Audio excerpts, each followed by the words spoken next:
Friends, good morning. कैसे हो आप और कैसी चल रही है आपकी स्टडी। मुझे आशा है कि आप बहुत ही मेहनत और लगन से अपने अपने टारगेट्स पूरे कर रहे होंगे और अच्छे से पढ़ाई कर रहे होंगे। तो आज का टारगेट बताने से पहले दो इम्पोर्टेंट टॉपिक पे बात करूंगी। जैसा कि पहला टॉपिक है डॉक्यूमेंट्स को लेके, सर्टिफिकेट्स को लेके।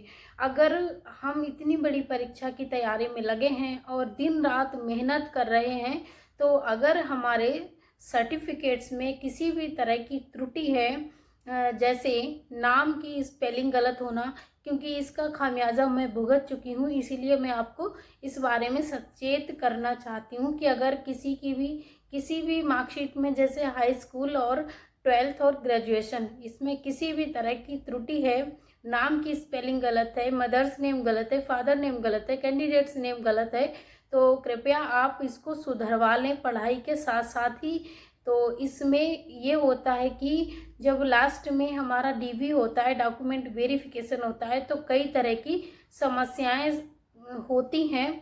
तो मेरा तो खंड शिक्षा अधिकारी से मुझे रिजेक्ट ही कर दिया गया था, क्योंकि मेरे नाम की भी स्पेलिंग गलत थी और फादर नेम की स्पेलिंग भी गलत थी और मेरी फ़ोटो भी क्लियर नहीं आ रही थी। तो मेरे साथ ऐसा इसलिए हुआ क्योंकि मेरा हाई स्कूल, 12th और बीएड, क्योंकि खंड शिक्षा अधिकारी बनने के लिए बीएड क्वालिफाई होना बहुत ज़रूरी है, क्योंकि उसमें बीएड डिग्री धारी ही बीईओ यानी खंड शिक्षा अधिकारी में बीएड वाले ही लिए जाते हैं, जो बीएड क्वालिफाई कर रखा है। तो हाई स्कूल की या 12th की या ग्रेजुएशन की किसी भी मार्कशीट में किसी भी तरह की त्रुटि है, तो कृपया उसको जल्द से जल्द सुधरवा लें अच्छे से। और फोटो क्लियर नहीं है तो उसके लिए तो एफिडेविट काम कर जाएगा, उसके लिए भी किसी भी अच्छे वकील से, किसी अच्छे एडवोकेट से आप राय ले सकते हैं। तो इतना कुछ भुगत चुकी हूँ, क्योंकि जब लास्ट में हम दिन रात मेहनत करते हैं और लास्ट में हमें रिजेक्ट कर दिया जाता है, हम जो चाहते हैं पोस्ट वो हमें नहीं मिलती है, तो बहुत दुख होता है, इंसान अंदर से टूट जाता है। मैं तो डिप्रेशन में ही चली गई थी। 6 महीने तक मैंने कोई बुक भी टच नहीं की थी, बिल्कुल पढ़ाई नहीं कर पाई थी। तो इसीलिए मैं आप सबको ये सजेशन देती हूँ कि अगर किसी भी सर्टिफिकेट्स में किसी भी तरह की त्रुटि है तो उसको जल्द से जल्द सुधरवा लें। तो ये पहला टॉपिक हो गया। और दूसरा टॉपिक ये है कि टारगेट्स पूरा कैसे करें।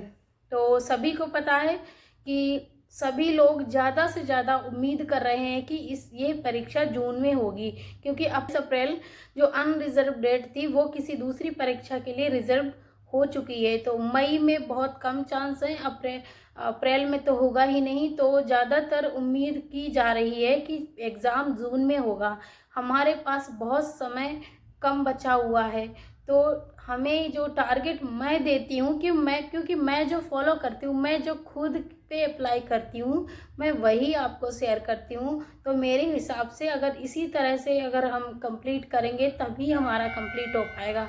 अब रही बात समय निकालने की, समय तो आपको निकालना ही पड़ेगा। दो तरह के कैंडिडेट्स तैयारी करते हैं, जिनको केवल पढ़ना ही पढ़ना होता है, कोई काम नहीं है, किसी भी चीज़ की परेशानी नहीं है, कोई भी दिक्कत ही नहीं है, कोई बर्डन नहीं है। एक तो वो होते हैं जिनको केवल पढ़ना ही पढ़ना, लेकिन वो भी पूरे 24 घंटे नहीं पढ़ते हैं, मुश्किल से 7-8 घंटे ही क्वालिटी वाली उनकी पढ़ाई होती है। तो अगर जो वर्किंग वूमेन है या हाउस वाइफ है या कहीं प्राइवेट जॉब करते हैं या किसी भी सेक्टर में या कोई भी काम का बर्डन है, कोई जिम्मेदारी है, तो वो भी 7 से 8 घंटे आसानी से निकाल सकते हैं। क्योंकि सबसे पहले तो हमें ये सोचना है कि हमारे ऊपर इतनी सारी जिम्मेदारियां हैं, उसके बावजूद हमने इतनी बड़ी परीक्षा को पास करने का और एक नौकरी लेने का सोचा क्यों है। कुछ तो इसके पीछे कोई तो वजह रही होगी, क्योंकि जो हम लाइफ में चाहते हैं यानी या जो हम इनपुट करते हैं परिवार में, समाज में, और हमें उसका जब आउटपुट नहीं मिलता है और हम बेरोज़गार होते हैं, हम अपने खर्चे स्वयं नहीं उठा पाते, तो हमें वो सम्मान नहीं मिलता है समाज में या घर में या परिवार में, कहीं पर भी वो सम्मान जब हमें नहीं मिलता है तब हमें अंदर से बहुत गहरी चोट लगती है, बहुत ठेस पहुंचती है। तो हम खुद एक ऐसा डिसीजन लेते हैं कि हम आत्मनिर्भर हो सकें, एक नौकरी हासिल कर सकें, अपने खर्चे स्वयं उठा सकें। तो इसलिए हमें इतना बड़ा डिसीजन लेना पड़ता है। तो जब हम इतनी बड़ी परीक्षा की तैयारी कर रहे हैं तो हमें खुद से समर्पित होना चाहिए और समय ज़रूर निकालना चाहिए। कितनी भी व्यस्तता हो, अगर हमने ठाना है कि हमने नौकरी लेनी है, अपना वजूद बनाना है, अपनी एक पहचान बनानी है, तो इस तरह आपको मेहनत करनी ही होगी। हर हाल में ये टारगेट पूरा करना पड़ेगा, क्योंकि अगर हम सिलेबस ही पूरा नहीं करेंगे तो परीक्षा से किसी भी तरह की कोई उम्मीद नहीं कर सकते, क्योंकि जो परीक्षा की डिमांड है वो है सिलेबस।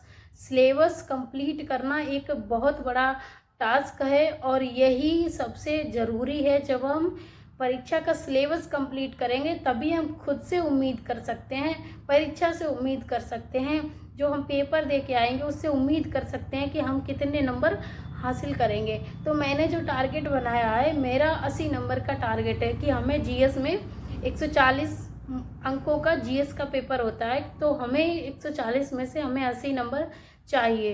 हिंदी में 60 की तैयारी चल रही है, नहीं तो हमें 58 55 से तो कम लेना ही नहीं है। हम उस हिसाब से टारगेट लेके चल रहे हैं, वही आपको शेयर कर रहे हैं। अब दिक्कत यह है कि समय कैसे निकालें, टारगेट पूरा कैसे करें।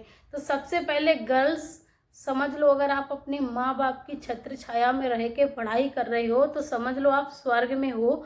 आप जैसा चाहते हो वैसा कर सकते हो, लेकिन खुद पे कंट्रोल करना होगा।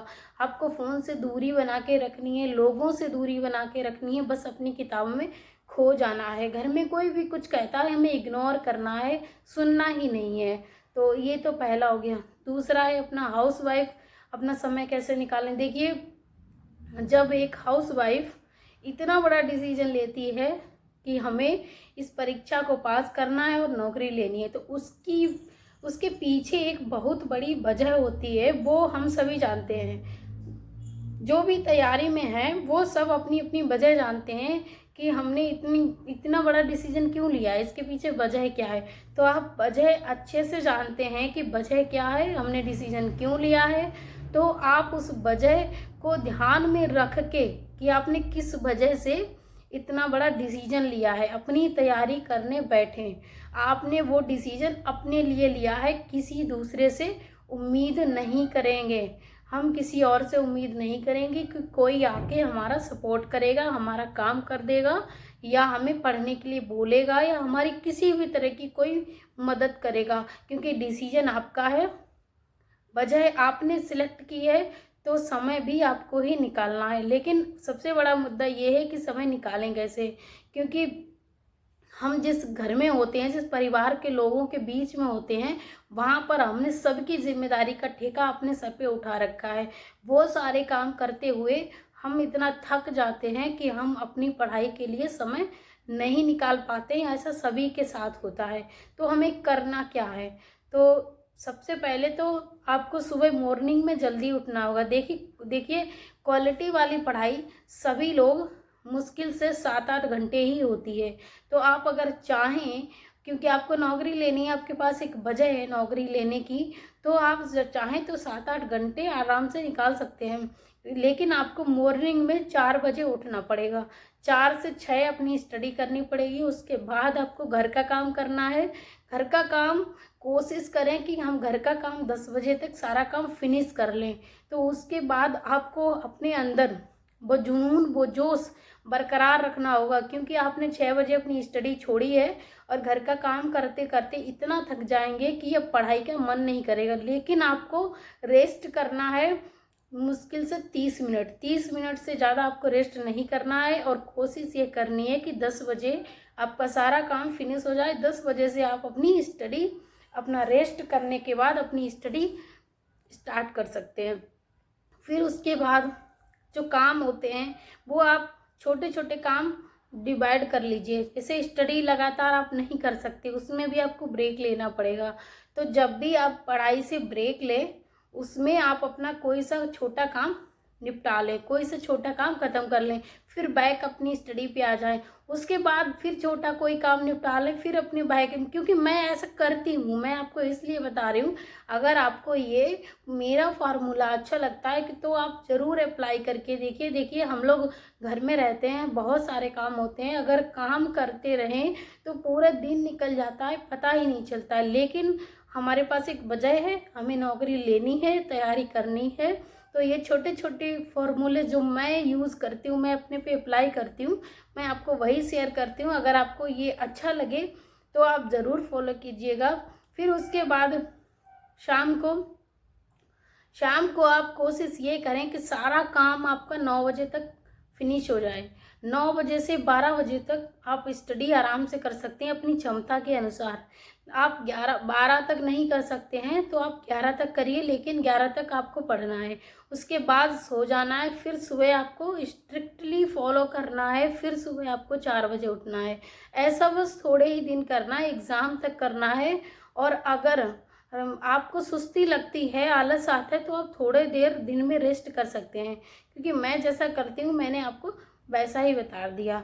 तो आपको अगर ये अच्छा लगता है तो ज़रूर फॉलो कीजिएगा। और अब स्टार्ट करते हैं आज का स्टडी टारगेट। तो फ्रेंड्स, ये है आज का स्टडी टारगेट। आज हम स्टार्ट करेंगे। आज है डे 4 और डेट है 6 मार्च 2025। तो आज का स्टडी टारगेट ये रहा। हिंदी में हम पढ़ेंगे, हिंदी सामान्य हिंदी पढ़ेंगे, घटना चक्र पूर्वावलोकन से 41 से 54 पेज नंबर तक। उसके बाद नंबर 2 पे पढ़ेंगे लुसेंट सामान्य ज्ञान 65 से 86 पेज नंबर तक। फिर है भारतीय इतिहास घटना चक्र पूर्वावलोकन से 116 से 154 पेज नंबर तक। फिर है सामान्य भूगोल, जिसमें सबसे पहले आएगा भारत का भूगोल 59 पेज नंबर से 70 पेज नंबर तक। फिर आता है विश्व का भूगोल 44 पेज नंबर से 58 पेज नंबर तक। उसके बाद आएगा आर्थिक सामाजिक विकास 89 पेज नंबर से 118 पेज नंबर तक। घटना चक्र पूर्वावलोकन से ही इसको भी पढ़ना है। उसके बाद है सामान्य विज्ञान घटना चक्र पूर्वावलोकन से 91 से 120 पेज नंबर तक। फिर है भारतीय राज्य व्यवस्था एवं शासन घटना चक्र पूर्वावलोकन से 65 से 86 पेज नंबर तक। पर्यावरण पारिस्थितिकी पर्यावरण पारिस्थितिकी 41 से 54 पेज नंबर तक। घटना चक्र पूर्वावलोकन से। करेंट अफेयर्स क्रॉनिकल मैगजीन से या आपका जो भी अदर सोर्स है उससे आप कंप्लीट करेंगे अपने अकॉर्डिंग, अपने समय के अकॉर्डिंग, लेकिन टॉपिक छोड़ना नहीं है। पर्यावरण, ये करेंट अफेयर को भी आपको एक सब्जेक्ट मानकर ही चलना है। उत्तर प्रदेश विशेष घटना चक्र तथ्यसार से कंप्लीट करेंगे 31 से 40 पेज नंबर तक। उसके बाद आता है तर्क शक्ति reasoning plus math your source, यानी कि आपका जो भी सोर्स आपने चॉइस कर रखा है कि तर्क शक्ति हम यहाँ से कंप्लीट करेंगे। मैं डिकोड एग्जाम के शिवम सर के वीडियो से कर रही हूँ। उसके बाद है कृषि परीक्षावाणी, क्योंकि मैंने जो 11 फेब को जो एग्ज़ाम दिया था मैंने वहाँ से ही तर्क शक्ति रीजनिंग का तैयार किया था। उसके बाद मेरा एक और सोर्स था RS Agarwal, doctor RS Agarwal का जो बुक है रीजनिंग वाला, उससे मैंने पढ़ रखा था। वीडियो में सुनती थी केवल उनका, बस उनका देखती थी वीडियो, उसके नोट्स नहीं बनाए थे। उसके बाद कृषि है परीक्षावाणी से कर रही हूँ मैं 65 से 85 पेज नंबर तक। जनगणना एवं नगरीकरण, ये भी परीक्षावाणी से। आज का टारगेट है 29 से 38 पेज नंबर तक। केंद्रीय बजट एवं आर्थिक सर्वेक्षण के इम्पोर्टेंट टॉपिक ही हमें पढ़ने हैं।